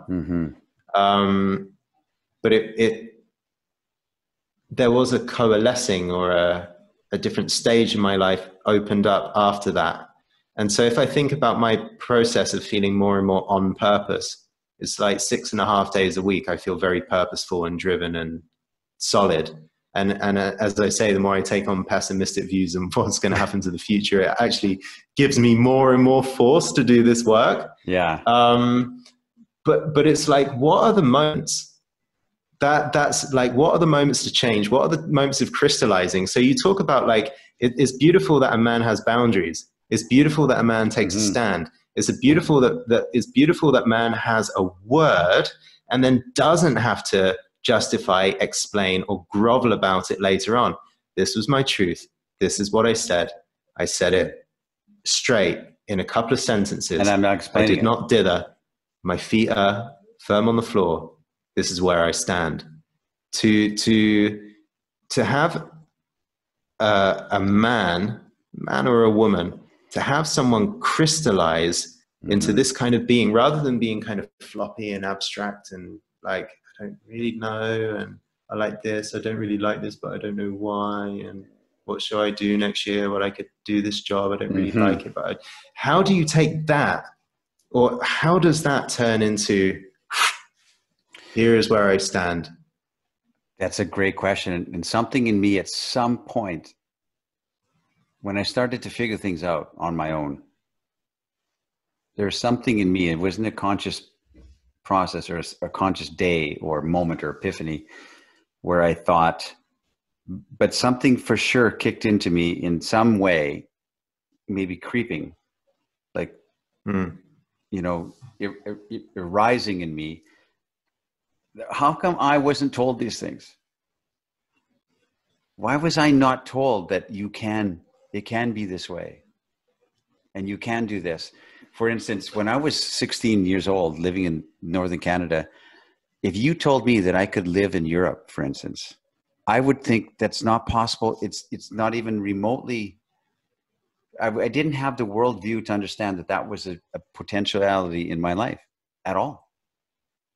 You know, it was weird. It's like you have this narrow view. And how come how come nobody stood on this earth and said, you know, you can learn this and you can do that? I didn't go to college because I didn't know that I could go. I left school when I was 13 years old. I didn't do high school, general high school. So, but you find out later in life that I could have taken programs and whatever, and I could have gone to university, for instance, right? I didn't know. But I didn't even know it was a possibility. Why did nobody tell me this? There was nobody that arrived in my life and said, you could do this. I had the survival, we talked about earlier, the survivalist mentality. How do I survive? My biggest ambition when I was 16 years old was to try and get a job so I could make enough money that I could buy a pickup truck. Because all the cool guys I knew had pickup trucks, and I could see them riding with rifles in the back window, and the girl, you know, and the pickup truck was great because it didn't have a console in between, so the girl could sit right up beside you. I wanted a pickup truck. Yeah. So that was my biggest ambition. Wasn't it a Lamborghini? It was like, I want to have a pickup truck one of these days, man. If only I could do that. And just, I'm 16, 17 trying to figure this out. So I don't know, Jordan, what kicked into me that gave me this burden, because it's a burden, right? It's a burden for we talked earlier, is it for my young self? I didn't get a message and an answer. And so it just cannot stand in my worldview as long as I have breath and as long as I have capability, as long as I have reach, that if somebody else is in that same boat, some 19-year-old, a 20-year-old who wants to know, good guy, and he doesn't believe in himself, and no one's told him that it's going to be okay. No one told him to believe in yourself. That cannot stand around me. That cannot abide, as the dude says. And it's interesting, this whole concept of this wading into this swamp and becoming these activists, and we have to engage with sort of thing. But imagine this: do we have to engage with the enemy, or do we have to engage with the audience? Like do we have to have the dialogue and attack and go against voices which will never listen to your perspective, which will never have an open heart, which will only violently attack you and try and knock you down? Do we have to step into that forum of real destructive, bad, negative energy, or do we walk around those voices and talk to the people themselves? And so our activism is directly to the people, as opposed to, listen, I have something to say and I'll go debate you. Like this concept of debating on YouTube, to have a debate with somebody, to see, what's that to me? Like I could never get into a debate, like I'm going to prove my point to you, and I'm going to try and override your talking points with my talking points, which is never received, never open-heartedly received. So you walk around the debate process, which I think is a waste of time and vile. That's what I think. Walk around it and talk to the people themselves. Say, listen, here's what I've learned, and this is what I've seen. This is what's maybe possible for you. So, yeah, I just realized that. I'll never go into a stage or a YouTube video or a news station or a show and sit there and try and be debated and challenged. Challenge me all you want. I don't care. I was on a radio station years ago in Texas, and the guy goes, "Oh, you think you're blah blah blah," and I'm sitting, no, what we're really trying to do is this. Well, you think blah blah, and I just shut up. I'm not going to defend myself. I never defend or explain myself to anybody ever. That includes women. I'm not going to defend myself to you. I said it. I said, like you said earlier, I said it once. I said it strong. I said it with belief and conviction. I'm not going to say it again. I'm done. I've said it. It's up to you if you want to keep hammering at it. I'm done. The conversation done for me. I'm not going to explain myself or defend myself. So, and I have that strong in me. And so there's something in me, going back to this turning point that you talk about in life. I was so lost when I was young, and I thought, and there's something in me, I guess, realized at some point, why were you so lost, and why did you have no help? Why did you have nobody to give you a good message? Why was there no message for you? Why was there no story for you that you had to scrabble through the thickets yourself? Why did you not have a guide? Why did you not, discover your spirit guide? So there's something in me that when I see that in someone else, I say, no, you don't have to go through those years of wilderness. You don't have to do it. Here's a better way, and it's cool, and you're going to like it. You see? So it crept up on you over years. It wasn't an epiphany, Jordan. It crept up on me. Yeah. To the point where I'm now talking to you about it now and realizing in hindsight, realizing for years I had this, because why would I have a burden for anybody? Why would I care? It's not money. You and I are not motivated by money. as we well know, we do things that are not very smart business wise. Like live in Bali and wander the earth and and these kinds of things. So we could do lots of enterprise level things. We could go and turn what we have into an incredible, churning, wonderfully lucrative business. We could do that. Sales machine. Yeah. And we have the sales abilities and skills. You do and I do. We've learned it over the years, and marketing abilities. But there's something in us that just does not grab a hold of those concepts in a way that becomes forefront. They're peripheral, and we want them. We want these beautiful things. We want to make a lot of money. We want to be millionaires. Bring money, yeah. But it's more like there's something that's driving us more than the money type of thing, which is, and it's not altruistic. How can I help? Because I'm not a charitable guy. I have no sense of charity. Yeah. I don't have that feeling like I want to help the world. I don't care. But there's something, something different, something other energy. Yeah. I don't know what, you know. I'm loving this because within all this question is the notion of legacy or the notion of leadership, right? What do I want to give? What do I want to leave behind? There's words, and the problem with words is that they can very easily tie us up in knots. So the notion of and I know that you used to actually teach on purpose, but then you downgraded the word purpose to passion and then bliss and then something up because it's too problematic. I need just the stress attached to having a purpose. Right. Oh my God, what is my purpose? I've got too much, and someone can really actually get someone in their head and stuck in a mental loop for a long, long time, which is very unproductive. So purpose, motivation, big why, raison d'être, one's adventure, one's kind of genius, creative spark, like they're all kind of roundabout ways. And I think what I'm getting, certainly what feels very true for me, what I'm hearing from you is that instead there's kind of this force that comes through, and beneath all the layer of thinking about it. So it's nothing that the mind can really conceive of. The mind can only understand it and put nice words to it after the fact or after it's recognized.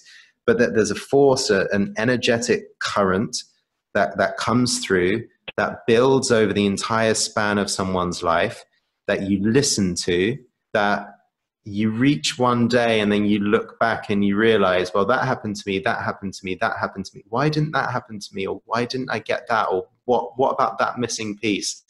And all of a sudden the entire kind of the breadcrumbs of the past all actually finally have this coherent streak, and it starts to come together. But it's not like you can calculate your purpose with clever thoughts and clever questions on a weekend retreat, or just in a couple of clever coaching sessions.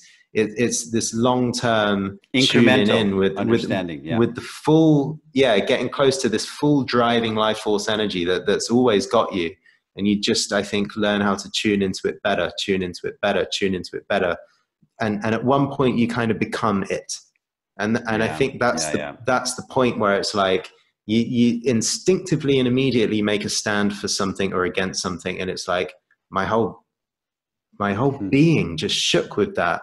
Everything I say or everything I write about on this topic goes so close to the bone in me and in the people that I speak to. It's obviously I'm made for this. But that strong voice that you have now grew. It arose in you as opposed to the breaking point. You know, it's like Saul on the way to Saul has stricken down and became Paul in the Bible, right? Because he was stricken down and blinded for 3 days or whatever. It's like you don't have to have this lightning strike necessarily to be converted. Like we're converted, Jordan. Like I'm converted to something. I was this young guy that tried to figure it out, just wanted to move through life and get girls and get money and things accumulated to my life and add to and there was a conversion process in there somewhere, but it wasn't a lightning strike knocked off your horse type thing, right? And something converted you too. There was a conversion to what? I don't know. But it's a conversion experience as real as any there has been. As real as any kind of religious conversion has been. And what are we crusading for? What are we crusaders for? What are we activists for? Because there was no moment that I became this. It was just a soft incremental, wait a minute. Why not this? And why this? And it wasn't, I never felt a sense of victim or it was unfair. That's not fair what happened to me. I never felt that. Ever felt like, well, what happened to me was unfair, so I'm a crusader against, it's not like that. Because unfair things happen to everybody. And it's like all that energy at some point coalesces together, and then you've got a crystallized message that you stand for and that you can actually deliver. So not kind of final product, but at this point in time and now I can very coherently and very passionately stand for this and have huge impact. Exactly, Jordan. And you believe it so much that you believe in it so much, which is true for you and for me, absolutely, that it's unassailable. Anybody in this world can attack me and cancel me, and they may be able to cancel me. They might be able to just, erase my voice off the earth, right? And erase my livelihood. But none of that matters. It's unassailable. That doesn't internally affect me in any way at all. Like I said, you could strip me down to my shorts and throw me into the jungles of Borneo, and you have to recreate your brand, your reputation, your everything. And that's okay. There's something in that. It's like, because you believe so much in what you're trying to create, what you're trying to understand, what you're trying to share, that it's not attackable. Attack it if you want. And maybe you can physically attack it and destroy it, but it's a belief system. It becomes part of the whole reason I exist. I don't exist because I want to eat some food tonight and tomorrow, and I want to travel over there. And I used to be that. That used to be like I wanted to experience go travel to Australia, and I wanted to, buy a pickup truck, and that used to be my existence. That's all gone for me. Like, there's no motivation for me at all. I want to learn. My motivation is to learn, not to teach at all. I have no desire in me to teach others, except that they can learn from my mistakes or my path, right? I want to keep learning.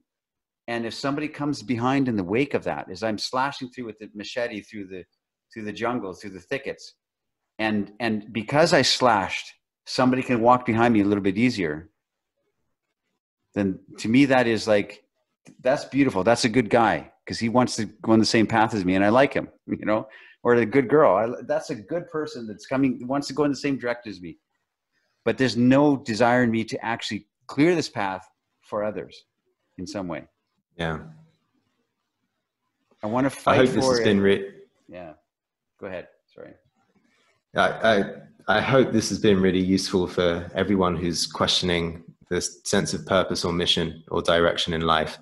Like starting to name this kind of very slow burn, man. Listening to the parts of oneself that grow, that have mini realizations, recognitions that start to coalesce into something, and then ends up like the ending of that journey is as those kind of, as that clarity kind of comes together in oneself over the course of years. At some point that coalesces into someone who becomes an instrument of putting out really powerful things to support that. And then who knows whether the legacy is going to go after that. What's created in that individual, Jordan, is conviction. Like, I never had conviction in my life, and I have a real strong sense of conviction now. Like, you could take it all away from me, everything away from me, and it doesn't matter, because at least I know that I tried this and I believe this and I did that. It doesn't matter. I'm unapologetic. I will never be this guy that apologizes on Twitter because no, ever. Destroy me first. I will not do it, because I have this conviction that our sincerity is strong, that we love beauty, that we love life, that we're trying to say a good message, that we're not in this for to manipulate others to give us money. There's nothing in there for us at all like that. So there's something strong in that, Jordan. And man, if others could see it, what is possible, if they could see what's possible for their heart, for their soul, for their journey through life, to me, that is like, I don't know, it's the greatest thing. It's so interesting, man. Because motivation is I've been talking about motivation for the longest time. Motivation fascinates me. And what is my own motivation? It's because I could, and I'm at a certain age now. I could go live in a cabin by the lake and just exist until my old age. I could do that, and maybe I kind of am doing that. I don't know, but But I'm writing a second book, and I'm fighting with this book. I love it and I hate it at the same time. And if I can capture in this book what I'm trying to capture, what the things we've been talking about, and the things I'm trying to see in my mind, and if I can capture it, I'll be thrilled. And that's as big of a, I don't know, man. It's so interesting. There's a couple of threads that I'd like to take this down, like with this conversation about legacy and purpose and mission direction. One is, of course, the influence of a good partner, good relationship on that. A good partner, like as a girl, like as a opposite good partner? Girlfriend, beautiful woman. Yeah, exactly. What that makes possible to be in a dynamic, loving, vibrant, supportive relationship. Yeah. So important, I think, you know.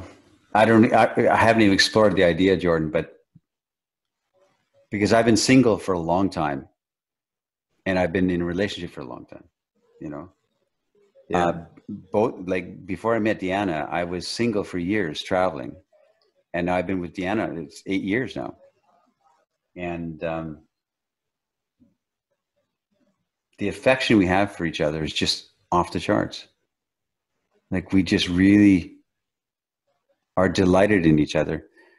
And how does that affect, you know what? Probably because I don't have this strife of relationship or strife of loneliness makes it so that, I don't know. If you don't have a conflict that you're trying to surmount, you're not at your best creative self, you know? I don't know, because it's easy to relax. I spent the whole evening last night. I spent from 6 o'clock in the evening till midnight with her, just me and her. And we just visited, sitting in her apartment and the cat's walking around. And we just looked at each other and we talked about, you know, things she's trying to fight for her career. And we talked for 4 or 5 hours, just her and I. You know, who does that after 8 years? It's like, I'm fascinated by what she's trying to do in her energy and who she is. And I want to know. And I'm like, oh, really? So I don't know. But, and here's the other thing that I said last night to her. How do I say this again? The ambition in me, or the ambitious energy of me, has been not superseded, but kind of like tempered, I guess, by the idea that I said, this is the words I said to her. I'm sitting here with my girl on the couch. We're sitting on the couch together, looking at each other, and my cat with a glass of wine. And that is, and to me, that is the sum total of life. Everything is contained in that moment. If I never do another thing in my life ever, and this is the whole container of my life, that's pretty good. That's what, you know, right? So like I don't have, like I said to her I said this to Deanna last night. I said, you know, like I want to get my book out, but there's days I don't write on my book, and I look out the window, or I sit with you, and I don't beat myself up ever. I never think, well, you should be writing. Why didn't you? Oh, come on, man, you failed. You should have done your 2 hours of writing today. I don't have that in my bones at all. I'm thinking one of these days this could end. This cat, this girl, this experience could end. So I sit and try, I enjoy it. I revel in it. I celebrate in it. I sit back in it. I relax. I look up. I met a woman the other day, and we had a conversation. She kind of interviewed me a bit. And she said, you're one of the most interesting and relaxed guys I've ever met. I've never seen anything. You just relax as you're talking to me. It's true. I'm completely have that, you know? So if others can have that too, realize that the moment, the book of Ecclesiastes in the Bible says, you know, love the one you're with. You know, eat, drink, and be merry is the phrase from there. Eat, drink, and be merry. Love the girl you're with, because she's the girl of your youth, and she's the girl that loves you. And there's nothing greater. As I said to Deanna last night, there's nothing more grand. She could go win an Oscar for her theatrical work or whatever, right? She could, or an Emmy, whatever. Yeah. And that would be for 2 months after that, 60 days after that, she'd get emails from people. Oh, congratulations. I knew you had it in you. You're so talented. And that's the extent of it. Yeah. And it sits on your shelf and there's a dust on it. There's no, and then you're back on the sofa with the cat. Exactly. Yeah, with the same conversation of the next struggle and what am I trying to fight for next? And I'm so nervous about, and something happened, exactly. So the moments of those, of sitting in that energy of me and my girl and the cat with a glass of wine, and Jordan, I think it all the time, even this conversation with you, like me doing this podcast with you, there is nothing greater on earth that I could be doing. I can't imagine it, So this is the extent of it. And I didn't know this when I was young, and no one told me this. And so you think purpose, right? We talk about purpose, my purpose, mission statement, a mission statement of life. And you look at mission statements, which I think are vile, because mission statements are always like, I want to be the best I can be for all others so they can live to their potential. And it's just a bunch of words, right? And this concept of mission statement or purpose, my greatest purpose that I can imagine for me is to sit with my cat and my girl and look at her and think, and listen to her. She bought a guitar and she's learning to play guitar and she's playing 3 chords, and to sit in the energy of that is the greatest thing I can possibly do. No king could have it greater than me. No billionaire could do a greater thing than sit and watch your girl play 3 chords on a guitar, ever. So what else is there? Right? So you've come to you've come to the epitome of, or the apex of your journey, but you haven't, because I'm reading this book. I'm reading The Act of Creation by Arthur Koestler.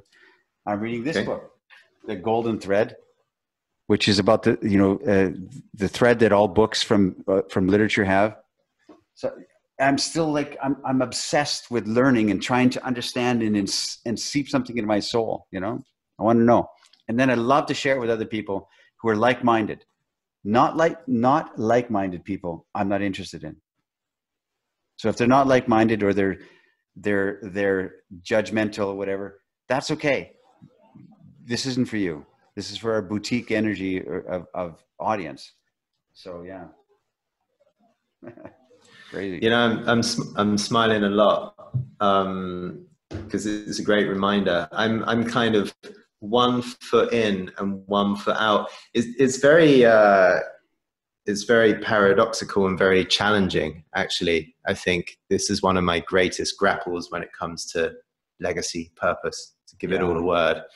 How can one be so fired up with a cause that they are crusader for, to produce something with so much conviction and belief and meticulous attention to detail? Like, how can a course that I'm creating, how can this have just the right tone and just express this in really the way that does it justice? Like that sense of real commitment to refining an art and artistry of creativity, right?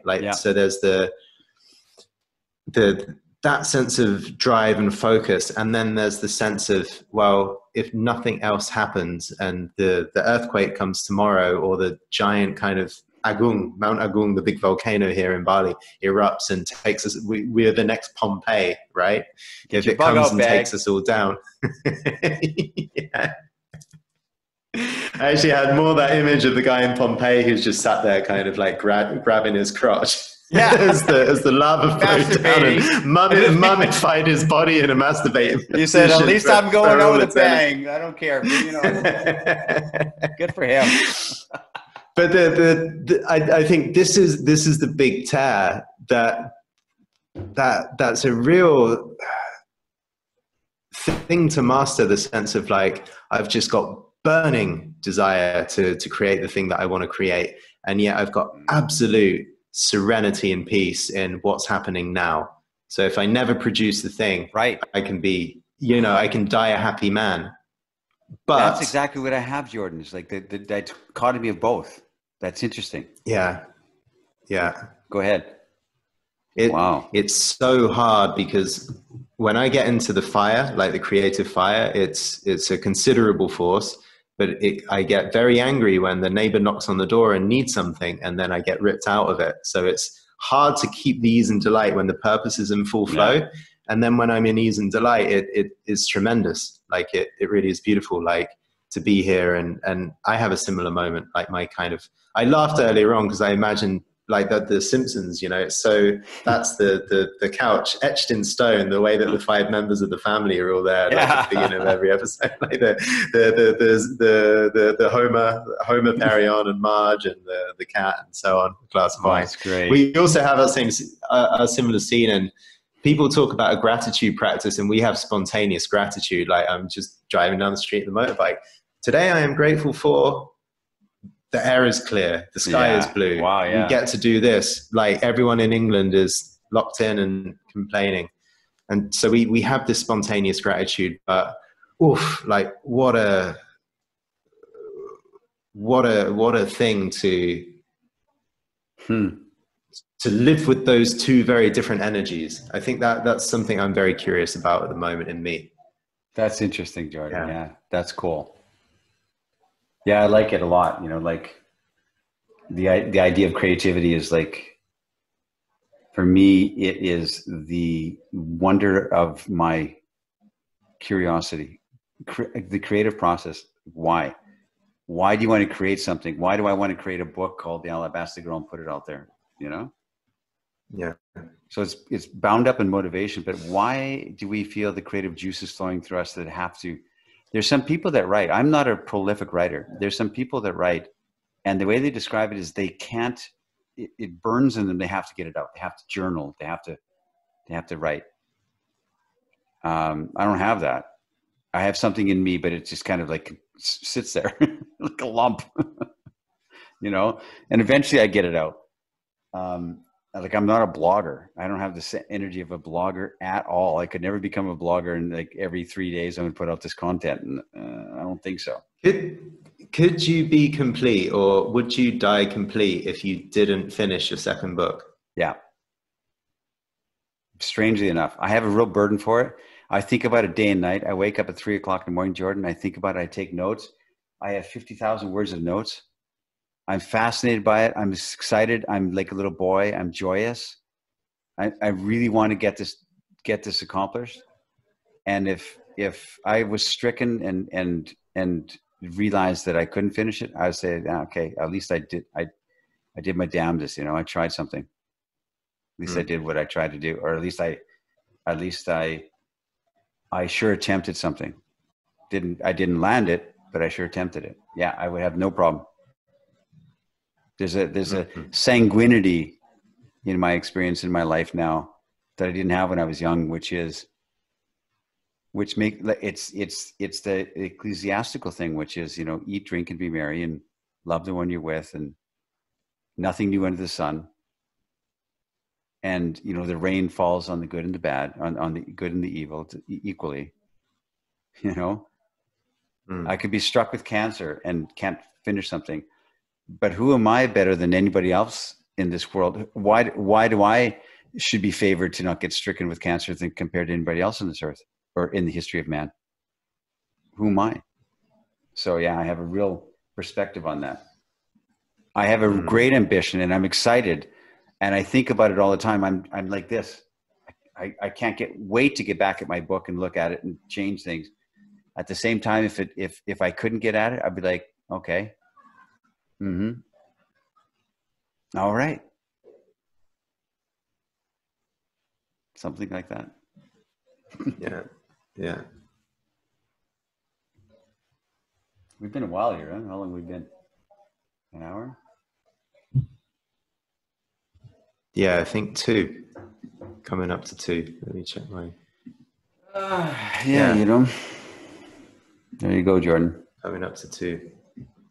But the creative process, I don't know if we've talked about it in our past podcasts. Where does that come from? Because it's not just the motivation, but the creative inner. No, when you set out to write something, or to paint something, or to build something, to sculpt something, for instance, it comes from something else, from somewhere out of your experience, something outside of your ability. That's what blows my mind. That fascinates me. It comes from the transcendent realm, and it's something you pull down into the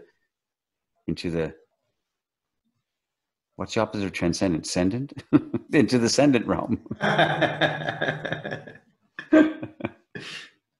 You bring it down into the normal realm. Yeah, I don't know the opposite of transcendent. I never thought of it. Yeah, it certainly comes down to the mental realm or the emotional conscious realm. Yeah, you bring and it then from you the want to put it unconscious down into to the a more conscious. physical. You bring it from the dream world into the real world, and that's all art does, right? It pulls it down, from the glimpses from the clouds down, and brings it down. And that fascinates me because we don't have it inherent in us. I have nothing in me. Nobody doesn't have any art in him that spills out. He has to channel it down through from the pantheon of the gods, as you know, as the Greeks would say. That's very interesting. Mm-hmm.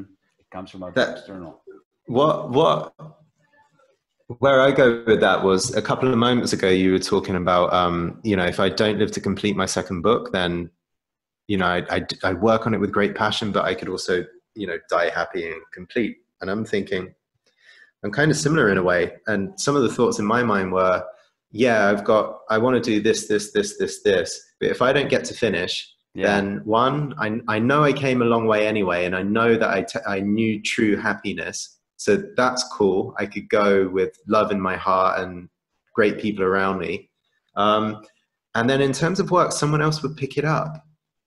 So if the ideas that I'm trying to manifest in some kind of form I can't actually manifest in, like they'll go back and say, oh yeah, that particular vessel wasn't ready to actually get that out on a paper. I'll just go and visit someone else in their dream, and they'll pick up the burden. And if I don't finish my work, then other people will come through and do things of that ilk. Yeah, my recent example is Roger Scruton. Sorry, I just want to spit this out. What I hope is that now that, we've got Evernote and Apple iNotes and all that kind of stuff, someone doesn't actually just peek into my account and take all of my unposted hack into Jordan's account and you can write take credit for it all. So the concept of a couple of volumes of unpublished letters has taken on a totally new and very spooky reality, because if anyone wants to cancel the legacy and the mystique of a writer from 200 years ago, they've not got much way. But I think that there's no mystique or like. That's great.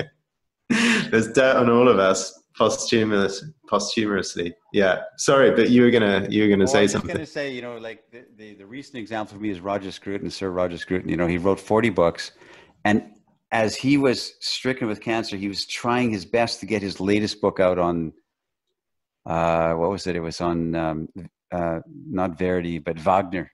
I think it was Wagner's The Ring Cycle or something, right? And he was trying to put this out. Did he have this feeling in him that I need to get this 41st book into the world before I die? And now he's dead. What are his 40 books? You see what I mean?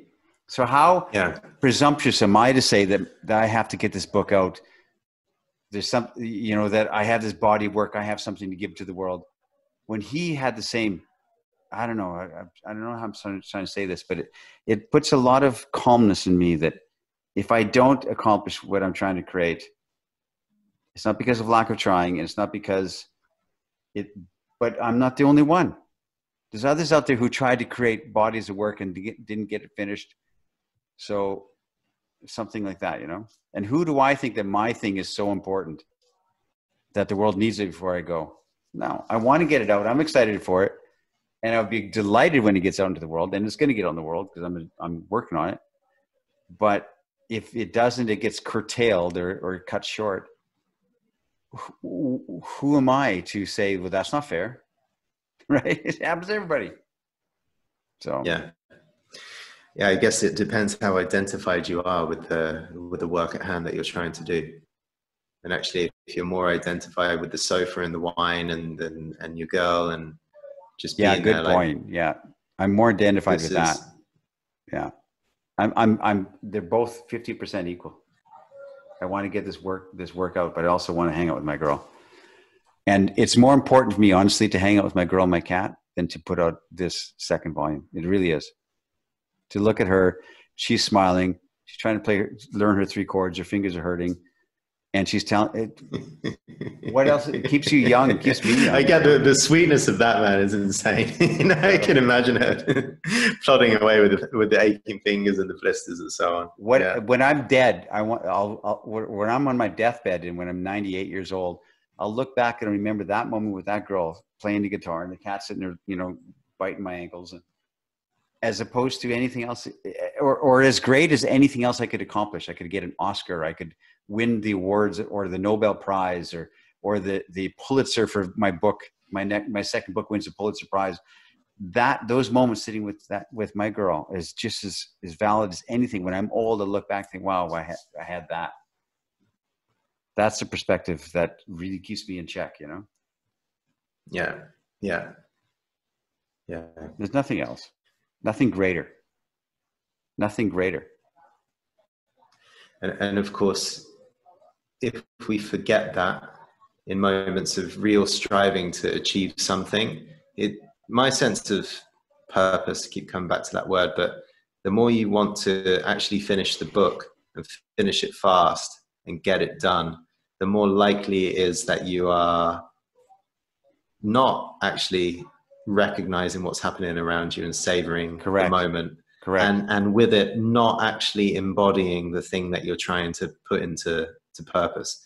So you could strive, imagine busting your ass for an entire year trying to write the comprehensive manual of ease and delight, and you cannot screw it up.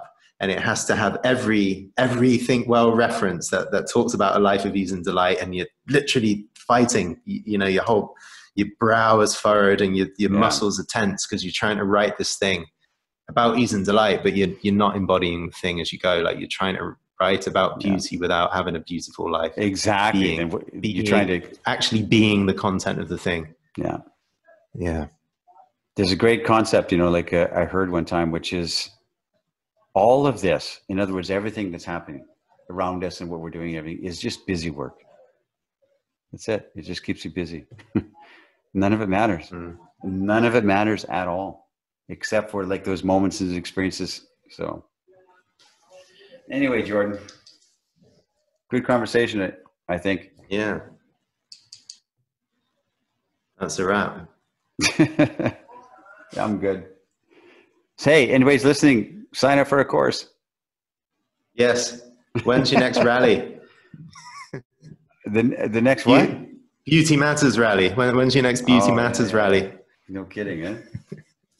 We're on it. We'll get it going. Yeah. All right. Comments, questions, personal stories, all that kind of stuff.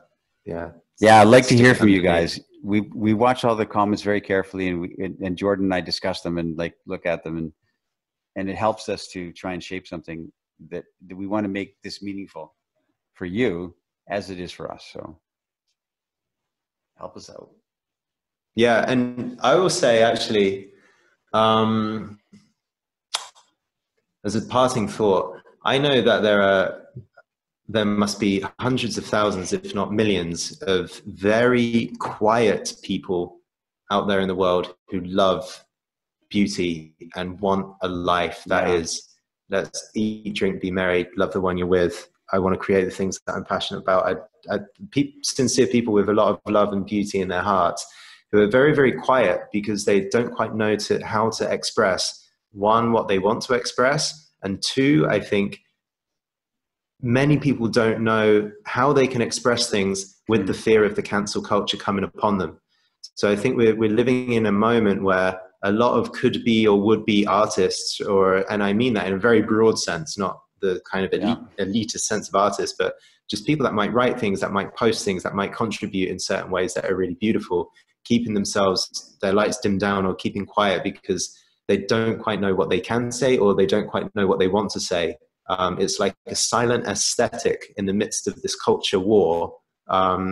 And I think there are millions of great voices like this who are. Yeah, that's great. It's hard to show up. It's a hard moment in the history of culture to show up, I think.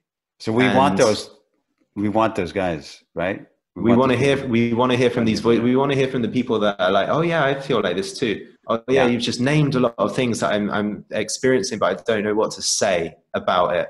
Or I needed a little bit of just being in this kind of inquiry, this meditation with you two guys today, because I'm like, I want something different to what I'm experiencing, but I'm sat in the office in this big city, stressing out over a job, and I want something different too. And it's really hard to imagine with real detail what that will look like and what that will be. Yeah. We want to hear from the people like that, because if there are like dark forces in the world that are doing things that we don't like, it's a real minority, or it starts off as a minority. Boy, so sure. step forward and bring your beauty, or step forward and try and express your beauty. Yeah, we're here. We want to hear it. Yeah. Excellent, Jordan. Until next time. Thanks for listening, guys. Take care.